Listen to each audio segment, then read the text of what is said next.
তার জন্য বাংলাদেশ প্রেস ক্লাবের পক্ষ থেকে সকলকে ধন্যবাদ জানাচ্ছি। সম্মানিত কত দায়িত্ব সঠিকভাবে পালন করতে পারি, কারণ সাংবাদিকরা যদি নিরাপদ না সবাই অবগত হয়েছেন। গতকাল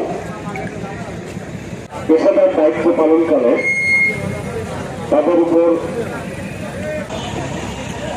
সম্মানিত উপস্থিতি কোন সাংবাদিকের উপর হামলা, ভয়ভীতি প্রদর্শন কিংবা হেনস্থার প্রয়োজনে আলাদা আইন করার সকলকে ধন্যবাদ। গভীর উদ্বেগ, ক্ষোভ এবং তীব্র নিন্দা প্রকাশ করছি।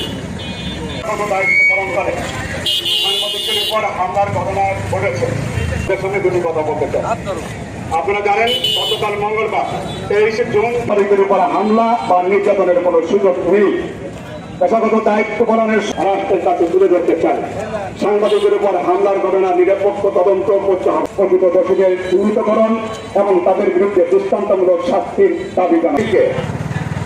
মাহবুবুর রহমান, যারা মাহবুবুর রহমান শিশু সাংবাদিক উপস্থিত, সাংবাদিকবৃন্দ উপস্থিত, জনতা এবং তার যে টিভি চ্যানেল সহ মানুষের সামনে যে ঘটনাগুলো তুলে ধরা হয়, এই সাধারণ জনতা তীব্র নিন্দা